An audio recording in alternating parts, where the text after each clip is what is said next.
We now turn our attention back to boxing. The fight coming up, 15th April 2017. Ricky Burns versus Julius Indongo. Bookies have got Burns 1.58. That's 10 to 17 in old money. The draw 33 to 1. Indongo 1.625. That's 13 to 8 in old money. So we look at Ricky Burns. He's experienced. He's 41-5-1. Very good operator. He's been around a long time. Some people have said he's not been the same since he had that fight where he broke his jaw. They said he's lost a bit of intensity. Maybe true. May have lost a little bit, but he's still a very impressive fighter. And he's still someone who can compete and be an operator at the highest level. It's an important fight for him because he's going to want to have a big fight after this fight. He's going to be looking, well, they say you shouldn't, you should concentrate on the fight at hand, but he will have one eye on the fight after this, where you'll be looking at other names in the division, the Anthony Collars, the Terry Flanagans, the Adrian Broners, the Terence Crawford. So he's already fought once. He lost to Crawford in 2014. No shame in that. Future Hall of Famer Terence Crawford. The Victor Postols. There's names around that he'll be looking at after this. What I would say is he'll be in for a tough night if he does take on any of those names. That will be a step up in trip. I'm not sure how he'll fare. Certainly against a Terry Flanagan or a Terence Crawford again. Any of those names I mentioned is in for a tough night. Very top level operators. But there'll be a big purse, it'll be a big fight. So it's a big carrot for him. He'll want to get past Indongo. Indongo, he's got that victory over Edward Trojanovski. Good victory. Away from that, the names aren't so big. It's mainly fought in Africa. Indongo usually comes in good condition. Fights with a good tempo, up tempo. The only thing I would say, even though his shots sometimes look good, look a bit flashy, the flurries, he has a lot of lateral, horizontal shots, which they look easy to telegraph. You can see them coming. And a wily operator like Burns, he's going to spot a lot of these shots. He's going to be able to step out the way.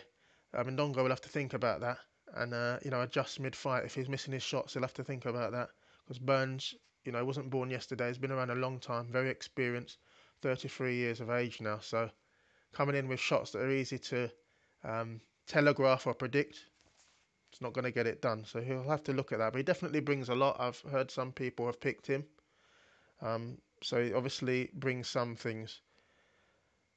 Personally, I think Burns is going to have a little bit too much for him. I think I'm looking at the points victory for Burns, simply on experience, simply on ring nous, simply on the way he's able to get it done. He's able to get the job done. He seems to have a lot of time. He's got a good in-ring IQ. He's able to buy himself time, step out of the way, fight in bursts. He knows when he's in trouble, when he needs to get out of the way, and when he knows when to turn it on. He turns it on at the end of the round to win rounds. He knows all the little tricks. I think Kerrol Relic exposed a few problems with Burns and showed that he's past his peak probably, just slightly.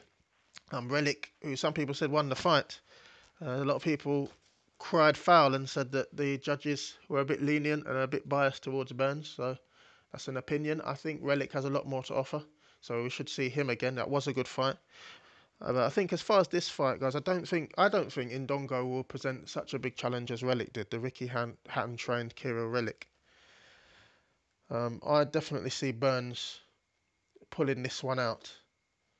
Although it does make me think again. I have seen a few people tip, this hungry guy is going to come in his biggest ever fight. You should never discount that. I remember Martin Murray had a fight like this not too long ago where a gentleman came over and fought him who, we knew the name, but he wasn't that big, but he was hungry and he gave Martin Murray a tough fight. Murray got through on points, but it did remind me, I thought Murray would just stroll it. It wasn't a stroll, he had to work very hard. And it's possible that scenario could crop up here, but I still see Ricky Burns eventually, getting it done and coming away with the victory. Burns, he's got a few defeats on his record. Terence Crawford, once we've said that. Obviously, we've also got... the guy who just lost to Mikey Garcia was also somebody who he's lost to. He lost to Omar Figueroa Jr. I can't pronounce the names. How do you say it? Dejan Zlaticanin. That's the gentleman. He's beaten Burns. But these are quality operators. He hasn't, dropped losses to low grade fighters, and that's why I think not that Indongo's a low grade fighter. He's just not up there with the very best. I don't rate him up there with the Crawlers. I don't rate him up there with the Flanagans. I don't rate him up there with the Broners, the Crawfords, the Postols. He's a good operator. He has a chance, but we have to go with the experience of Burns. We have to go with the ring announce of Burns. We have to go with the fact it's a hometown fight in Scotland. He's going to have the crowd cheering him on.